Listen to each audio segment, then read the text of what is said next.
Good morning बच्चों। I am Rajesh Kumar Mato, faculty biology, EMRS residential high school Salgati Tamal. बच्चों, मैं आज क्लास 12 का पहला चैप्टर जिसका नाम है रिप्रोडक्शन इन ऑर्गेनिज्म, इसके विषय में आपको जानकारी देने जा रहा हूँ। तो बच्चों, जैसा कि हम जानते हैं, इस पृथ्वी पर विभिन्न प्रकार के लिविंग ऑर्गेनिज्म रहते हैं और सभी लिविंग ऑर्गेनिज्म किसी न किसी रूप में अपनी संतान की उत्पत्ति करते हैं। तो ये जो ऑर्गेनिज्म होते हैं अपने संतान की जो उत्पत्ति करते हैं वह किस तरह से करते हैं, इसके विषय में इस चैप्टर के माध्यम से जानने का प्रयास करेंगे।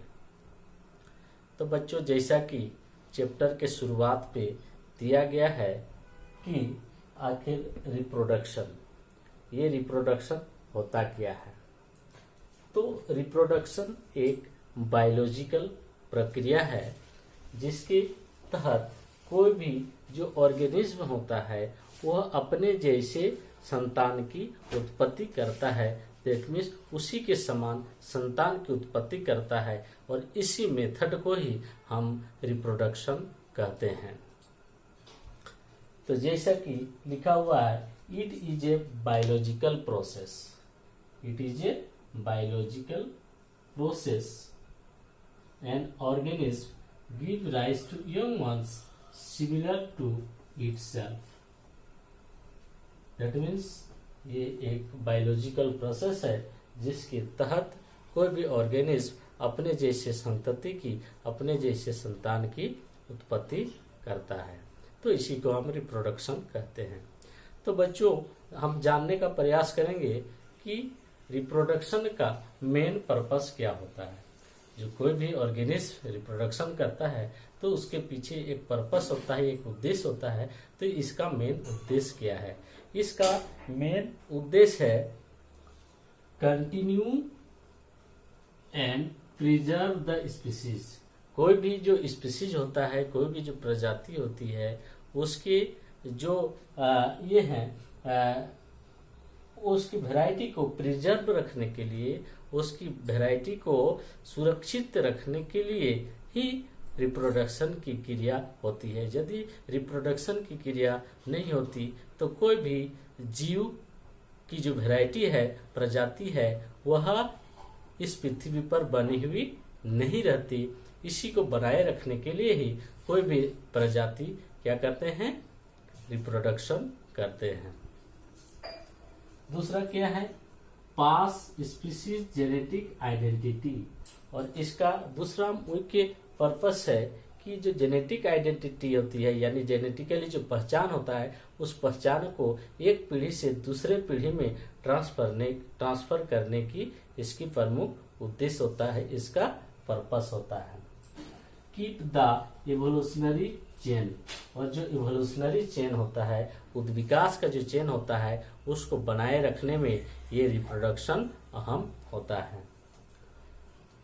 इसका जो होता है रिप्रोडक्शन बेसिकली दो तरह का होता है। There are two major types of reproduction. उसमें सबसे पहला है एसेक्सुअल रिप्रोडक्शन, दूसरा है सेक्सुअल रिप्रोडक्शन। क्योंकि बच्चों, हमने सीखा कि रिप्रोडक्शन क्या होता है।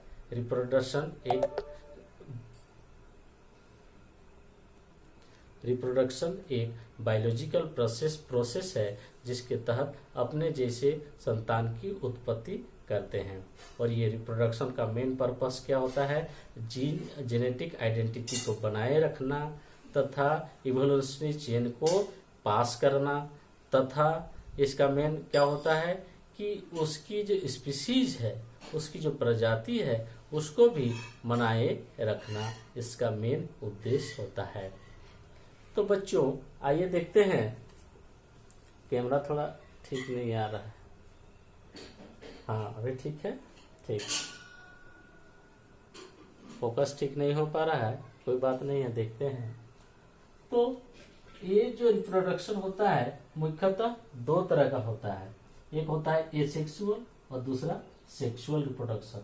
तो सबसे पहले हम जानते हैं एसेक्सुअल रिप्रोडक्शन क्या होता है। तो एसेक्सुअल रिप्रोडक्शन की एक ऐसी विधि है जिसके तहत कोई भी ऑर्गेनिज्म क्या करते हैं कि गेमिट का यूनियन नहीं करते हैं, यानी एसेक्सुअल रिप्रोडक्शन में क्या होता है, गेमिट का यूनियन नहीं होता है, गेमिट आपस में संलयन नहीं करते हैं, यानी विदाउट यूनियन ऑफ गेमिट्स होता है। कौन सा रिप्रोडक्शन, एसेक्सुअल रिप्रोडक्शन। इसमें ऑफ स्प्रिंग क्या होते हैं, इसके एसेक्सुअल रिप्रोडक्शन के द्वारा उत्पन्न जो ऑफ स्प्रिंग होते हैं वह जेनेटिकली और मार्फोलॉजिकली क्या होते हैं, एक जैसे आइडेंटिकल होते हैं, जिसकी वजह से ये इसको पहचान पाना मुश्किल होता है। मतलब सेम एज पेरेंट होते हैं जेनेटिक रूप से और उसके आकार की दृष्टिकोण से भी। और इस तरह का यदि बच्चा उत्पन्न होता है एसेक्सुअल रिप्रोडक्शन के द्वारा जो जेनेटिकली और मार्फोलॉजिकली सेम होगा, तो वैसे बच्चे को हम क्लोन के नाम से भी जानते हैं। अभी तक हम लोगों ने रिप्रोडक्शन के बारे जाना, रिप्रोडक्शन क्या होता है इसके बारे जाना, रिप्रोडक्शन कितने तरह का होता है इसके बारे जाना, इसका मेन पर्पस क्या होता है इसके बारे जाना। अब हम जानेंगे एसेक्सुअल और ये रिप्रोडक्शन कितना टाइप का होता है इसके बारे जाना। अब हम जानेंगे एसेक्सुअल रिप्रोडक्शन का कैरेक्टरिस्टिक फीचर क्या होता है। तो इसका मेन कैरेक्टरिस्टिक फीचर्स होता है कि इसमें कोई भी गेमीट प्रोडक्शन नहीं होता है, इसमें एसेक्सुअल रिप्रोडक्शन में गेमीट्स नहीं बनता है। दूसरा फीचर है rapid multiplication with same genetic material.